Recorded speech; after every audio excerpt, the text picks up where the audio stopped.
Hello viewers, I'm Lavika. Welcome to Lavika Classes. Today I'm going to discuss another topic of reasoning, that is analogy. Analogy के मैंने और भी videos जो है वो पहले से ही इस चैनल पर रखे हुए हैं। इस उसमें मैंने आपके साथ पूरा एक्सप्लेनेशन के साथ एग्जांपल्स वगैरह सब कुछ डिस्कस किया है। इस वीडियो के अंदर भी आपको 15 क्वेश्चंस मिलेंगे जो आपके एसएससी एग्जाम के लिए और जितने भी आपके कॉम्पिटिटिव एग्जाम्स हैं सबके लिए इम्पोर्टेंट है। यहाँ पे आप इस वीडियो को एज अ प्रैक्टिस वीडियो ले सकते हैं। आपने क्या करना है, यहाँ पर मैं आपके साथ 10 के 10 क्वेश्चन जो है वो पहले डिस्कस करूंगी। उसके बाद एंड में मैंने 5 क्वेश्चन दे रखे हैं। जो वो 5 क्वेश्चन है वो मेरी प्रीवियस वीडियोस के साथ रिलेटेड है और जो मेरी प्रीवियस वीडियोस है उन सबके जो लिंक है वो मैं डिस्क्रिप्शन बॉक्स में दे दूंगी। तो अगर आपको कोई भी डाउट हो या आप अपनी कंपटीशन एग्जाम की जो तैयारी है उसको भी स्टार्ट कर रहे हो तो आप मेरी जो प्रीवियस वीडियोस हैं पहले उन्हें देख लें, फिर आप इस वीडियो को देखेंगे तो आपको बहुत अच्छे से क्लियर होगा। लेकिन फिर भी आपको अगर कोई डाउट है या कोई भी आपकी क्वेरी है वो आप कमेंट सेक्शन में लिखकर पूछ सकते हैं। जो लास्ट में मैंने इसके 5 क्वेश्चन ऐड किए हैं उनके आंसर्स जो है वो आप कमेंट बॉक्स में लिख सकते हैं और जब मैं कोई भी अपनी नेक्स्ट वीडियो अपलोड करूंगी उसके आंसर्स मैं वहां पर आपको दे दूंगी। तो चलते हैं, स्टार्ट करते हैं वीडियो। लेकिन वीडियो को स्टार्ट करने से पहले don't forget like button, share this video, subscribe my channel for more videos. Let's start the video. This is the question number 1। Tennis is related to court and the same way as the boxing is related to. जिस तरीके से tennis court से related है उसी तरीके से boxing भी जो है वो किससे रिलेटेड होगा, ये आपका क्वेश्चन है। तो अब आपको एनालॉजी में क्या होता है, आपको जो गिवन दिया होता है मीन्स जो क्वेश्चन पूछा होता है पहले उसको अच्छे से समझना है। अगर आपको वो समझ आ गया तो आपको उसका जो आंसर पूछा हुआ है वो भी आराम से समझ आ जाएगा। तो हमें ये समझ आ गया कि टेनिस जो है वो कोर्ट से रिलेटेड है। अब टेनिस कोर्ट से कैसे रिलेटेड है? टेनिस एक गेम है जो कोर्ट में खेली जाती है, मतलब जहां पर टेनिस को प्ले किया जाता है उसे कोर्ट बोलते हैं। तो बॉक्सिंग जहां पर खेली जाती है उसको क्या बोलते हैं, उस एरिया को हम क्या बोलते हैं वो हमें ऑप्शन से देखकर पता चलेगा। तो हमारे ऑप्शन है पूल, रिंग, एरना, कोर्ट। अब जिन लोगों को तो गेम्स की नॉलेज है उन्हें तो आंसर बहुत जल्दी पता लग जाता है, लेकिन जिनको गेम्स की नॉलेज नहीं है उनको आंसर नहीं पता चलेगा बिकॉज ये तो सिंपल जीके है। तो इसलिए आपको जीके भी आपकी जो है वो स्ट्रांग होनी चाहिए अगर आपको कॉम्पिटिटिव एग्जाम जो है वो क्लियर करना है। तो आपका ऑप्शन क्या हो जाएगा? रिंग। बॉक्सिंग जो है वो किस में खेली जाती है? रिंग। तो इसका ऑप्शन में जो मैंने ऑप्शन डिस्कस करने के बाद मैंने हर किसी के नीचे सोल्यूशन में आपको एक लाइन में लिख के समझा रखा है कि ये किस तरीके से है। तो यहाँ पे लिखा है second is a place where the game denoted by the first is held. ये वो जगह है जहां पर ये गेम जो है वो खेली जाती है। चलते हैं क्वेश्चन नंबर 2 की तरफ। Which of the following is the same way as Norway, Poland and Spain. अब हमें कुछ नहीं समझ आ रहा कि ये क्या पूछ लिया, नॉर्वे, पोलैंड एंड स्पेन ये किस तरीके से क्या रिलेटेड है। लेकिन अगर आपको कुछ भी समझ आए तो सबसे पहले आप क्या करें, ऑप्शंस पे जाएं, ऑप्शंस को रीड करें। ऑप्शन में हमारा है फ्रांस, रोम, केन्या, टोक्यो। अब हम ये देखेंगे कि नॉर्वे, पोलैंड और स्पेन इसमें क्या रिलेशन है और अगर गिवन ऑप्शन में से कोई आपको रिलेशन समझ आ रहा है तो इसका मतलब वही आपका ऑप्शन होगा। अब मुझे ऑप्शन देखकर ये समझ आ गया कि नॉर्वे, पोलैंड और स्पेन और फ्रांस ये सारी जो है वो यूरोपियन कंट्रीज हैं। तो इसका मतलब ये इसका आंसर हो सकता है। तो यही इसका आंसर है, फ्रांस इज द आंसर। तो Norway, Poland, Spain and France are the European countries.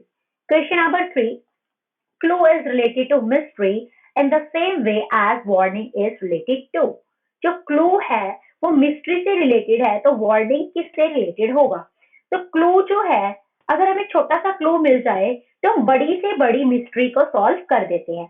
अगर हमें कोई भी warning मिल जाए तो हम क्या कर सकते हैं? ऑप्शंस हैं disaster, precaution, rest and danger। अगर आपको warning मिल जाए तो आप किसी भी डेंजर को प्रिवेंट कर सकते हैं। तो आपका आंसर हो गया danger. A clue can help to solve a mystery.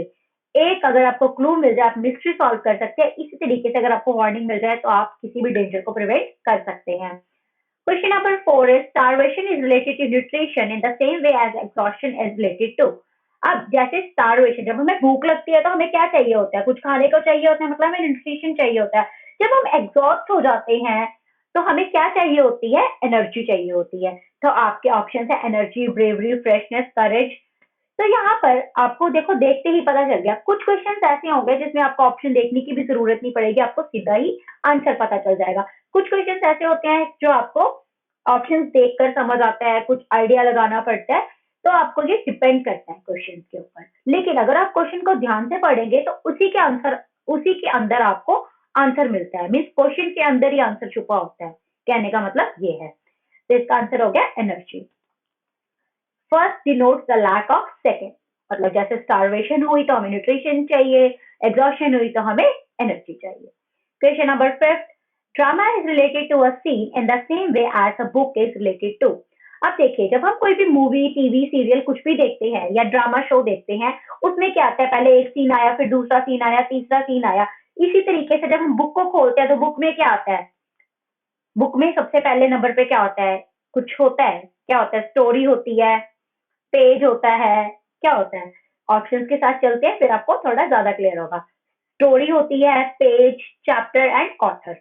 अब आपको लग रहा होगा कि जब हम बुक खोलते हैं तो उसमें तो पेजेस भी होते हैं, उसमें स्टोरीज भी होती हैं, उसमें चैप्टर्स भी होते हैं, ऑथर यहाँ से हमें ऑप्शन नहीं लग रहा। लेकिन जब हम बुक्स को खोलते हैं, बुक के अंदर पेजेस तो होते हैं, लेकिन जैसे ड्रामा में ऐसे तो करेक्टर्स भी होते हैं। लेकिन क्या आता है, पहले एक सीन आया, सीन चेंज हो गया, फिर दूसरा। तो हमें आपको यहाँ पे ये समझना है कि जैसे ड्रामा सीन के साथ रिलेटेड है, इसी तरीके से जो बुक है वो किसके साथ रिलेटेड है, चैप्टर के साथ, क्योंकि बुक में एक चैप्टर होता है, फिर नेक्स्ट चैप्टर होता है। तो यहाँ पे आपका आंसर हो गया chapter. The second is unit of a first. चलते हैं नेक्स्ट क्वेश्चन की तरफ। सिक्स क्वेश्चन है, pen is related to ink in the same way as brush is related to. जिस तरीके से पेन इंक से रिलेटेड है, उसी तरीके से जो ब्रश है वो किससे रिलेटेड होगा। अब देखो, जब पेन में इंक होगी या इंक डालेंगे हम, तभी हमारा पेन चलेगा। तो ब्रश भी हमारा इसी तरीके से, ऑप्शंस के साथ जाएंगे तब आपको क्लियर होगा। पेंट, पेपर, ड्राइंग बुक और बुक। अब आप ये सोचेंगे कि हम ब्रश से पेंट भी कर सकते हैं, पेपर ऑप्शन हमें नहीं लग रहा है, ड्राइंग बुक, हाँ ब्रश को हम ड्राइंग बुक में भी यूज करते हैं, बुक हमें ऑप्शन नहीं लग रहा, क्योंकि हमें समझ आ रहा है क्वेश्चन देखकर कि यहाँ से दो ऑप्शन हमारे कट गए, पेपर कट गया और बुक कट गया, तो हमारे पास दो ऑप्शन बचे हैं, पेंट एंड ड्राइंग बुक। अब फिर से हम क्वेश्चन की तरफ जाएंगे। क्वेश्चन में लिखा है कि पेन इंक से रिलेटेड है, तो ब्रश किससे रिलेटेड होगा, पेंट से, क्योंकि जिस तरीके से इंक डाल के पेन चलता है, उसी तरीके से पेंट से क्या होता है, ब्रश से क्या होता है, पेंट। उल्टा ही बोल दिया। तो यहाँ पे क्या आ गया ऑप्शन इसका, पेंट। तो यहाँ पे क्या हो गया, the second is a unit of first. Next option के पास, क्वेश्चन की तरफ चलते हैं। हमारा क्वेश्चन नंबर 7 है, the mirror is related to look in the same way as jeans is related to. जैसे एक मिरर होता है, मिरर को हम क्या करने के लिए यूज करते हैं, लुक, मतलब मिरर में हम खुद को देखते हैं। तो जीन्स को हम क्या करते हैं, जीन्स को हम टी शर्ट के साथ पहनते हैं या कुछ और करते हैं। चलते हैं ऑप्शन की तरफ, आपको क्लियर होगा। Shirt, wear, cloth and T shirt. Jeans के साथ टी शर्ट मैच करती है, जीन्स के साथ शर्ट भी पहन सकते हैं, जीन्स एक कपड़ा भी है, जीन्स को वेयर भी करते हैं। तो लेकिन आपको यहाँ पे बेस्ट ऑप्शन क्या दिख रहा है, मिरर का यूज देखिए क्या है, मिरर का यूज है लुक, तो जीन्स का यूज क्या है, वेयर। तो यहाँ पे ऑप्शन नंबर बी हमारा बिल्कुल करेक्ट है। तो यहाँ पे इसका ऑप्शन हो गया B, mirror is use to look at and the jeans is use to wear. जिस तरीके से हम मिरर को देखने के लिए यूज करते हैं, उसी तरीके से हम जीन्स को पहनने के लिए यूज करते हैं। चलते हैं अपने क्वेश्चन नंबर 8 की तरफ। Police is related to arrest in the same way as waitress is related to।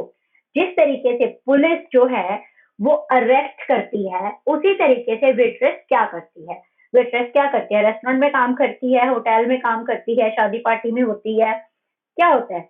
Option देखेंगे फिर हमें समझ आएगा। सर्व करती है, रेस्टोरेंट में काम करती है, फूड के साथ रिलेटेड है या कस्टमर्स के साथ रिलेटेड है। बेसिकली ऑप्शन सारे कुछ भी हो सकता है, लेकिन कस्टमर हमें एटलीस्ट नहीं लग रहा, उसे हम काट देते हैं। तो फूड के साथ रिलेटेड है जी, वो फूड सर्व करती है, काम कहाँ करती है, रेस्टोरेंट में, तो फूड क्या करती है, सर्व करती है। पुलिस क्या करती है, अरेस्ट करता है, तो इसका मतलब पुलिस जो है जैसे अरेस्ट करती है, तो उसी तरह से वेटरेस क्या करती है, सर्व करती है। तो यहाँ पे इसका ऑप्शन नंबर ए हो जाएगा। The police arrest people and the waitress serve people. जैसे पुलिस अरेस्ट करती है लोगों को, उसी तरीके से वेटरेस क्या करती है, लोगों को सर्व करती है। तो इसका जो बेस्ट आंसर है वो क्या है, सर्व। चलते हैं क्वेश्चन नंबर 9 की तरफ। Tailor is related to dress in the same way cobbler is related to, जिस तरीके से टेलर क्या करता है, ड्रेस को बनाता है, यही उसका रिलेशन हुआ। तो कोबलर क्या करता है, कोबलर किससे रिलेटेड है? आपके ऑप्शंस हैं cycle, furniture, shoes and house. जिस तरीके से टेलर ड्रेस को सिलता है, स्टिच करता है, तो कोबलर क्या करता है, हमारे शूज को मेंड करता है। Means cobbler is related to shoes. Tailor stitches dresses and cobbler mend shoe. तो यहाँ पर आपका आ गया question number 10। Shirt is related to cloth in the same way as earring is related to. अब शर्ट क्लोथ से कैसे related है, ये समझे। शर्ट जो है वो कपड़े से बनी होगी, तो इयरिंग किससे बनते हैं? ज्वेलरी है, कानों में पहनी जाती है, या क्या है इयरिंग्स? पहली बात तो कानों में पहनी जाती है। तो अब हमें ऑप्शन देखेंगे, फिर हमें थोड़ा क्लियर होगा, फिर हम क्वेश्चन पढ़ेंगे, तो हमें सारी चीजें जो है वो अपने आप ही क्लियर होती चली जाती है। तो हमारा ऑप्शन है jewellery, gold, lady and year. अब देखो, शर्ट जो है वो कपड़े से बनी है, तो इयरिंग किससे बने होंगे? ज्वेलरी है, हाँ जी, इयरिंग ज्वेलरी होती है, लेडीज पहनती है, कानों में पहनती है ना। तो लेकिन बनी किससे होती है? गोल्ड। तो यहाँ पे ऑप्शन क्या है? गोल्ड। देखो एग्जाम में क्या होता है, स्ट्रेस होता है, हम लोग इतना पढ़ते नहीं है, जल्दी जल्दी हमें लगी होती है, हमारे पास टाइमर भी होता है, तो हमें बहुत सारी कंफ्यूजन होती है। लेकिन अगर आप क्वेश्चन को ध्यान से पढ़ेंगे ना, जैसे आप प्रैक्टिस करेंगे वैसा ही आपको रिजल्ट मिलेगा। अगर आप पहले से ही क्वेश्चन को अच्छे तरह से पढ़ने की आदत डालोगे, तो आधा से ज्यादा काम जो है वो आपका एग्जाम में भी बहुत ज्यादा इजी हो जाएगा, क्योंकि आप क्वेश्चन ध्यान से पढ़ेंगे तो आप आंसर भी सही टिक करेंगे, तो आपके जो चांसेस हैं वो बढ़ जाएंगे एग्जाम क्लियर करने के। जैसे शर्ट जो है वो क्लोथ से बनी है, उसी तरीके से जो इयरिंग्स हैं वो आपके गोल्ड से बने हैं। यहाँ पे ऑप्शन में गोल्ड है, इसलिए यहाँ पे गोल्ड है, अदरवाइज किसी भी चीज से बने हो सकते हैं आपके इयरिंग्स। जो भी आपके ऑप्शन में हो उसके हिसाब से आपने जाना है। ये थे 10 क्वेश्चन जो मैं आपके साथ डिस्कस कर चुकी हूँ।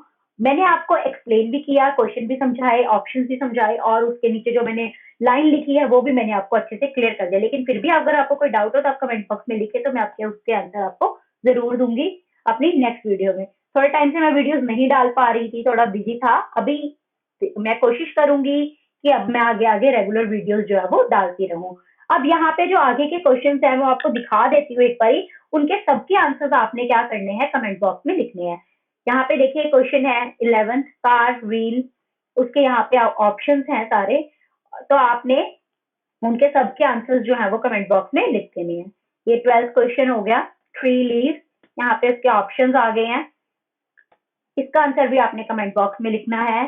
एक और क्वेश्चन है, ऐसे ही मैंने इसके पीछे 13 क्वेश्चन दे रखे हैं, आप जब पूरी वीडियो देखेंगे तो आपको खुद से खुद क्लियर होगा कि यहाँ पे कौन से क्वेश्चन हैं।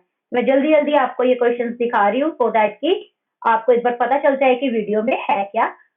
तो बाद में आपने क्या करना है, इन सबके आंसर्स जो है वो लिख के मेरे को जरूर बताना है। देखो अगर आप कमेंट करते हैं तो हमें भी उससे मोटिवेशन मिलता है, और हम और ज्यादा वीडियोस जो है वो अपलोड करते हैं। अगर हमें मोटिवेशन नहीं मिलेगा, क्योंकि यहाँ पे मैं कोई सामने से टीचिंग नहीं कर रही हूँ, है ना, तो हमें मोटिवेशन चाहिए, वो कहाँ से मिलेगा? कमेंट बॉक्स से मिलेगा ना, ऑब्वियस सी बात है। तो और ज्यादा मन करता है कि हम वीडियोस अपलोड करें, आप लोगों की हेल्प हो सके। तो मिलते हैं नेक्स्ट वीडियो में। Thanks for watching. मेरे चैनल को सब्सक्राइब करना बिल्कुल मत भूलिएगा। See you on the next video. Bye bye.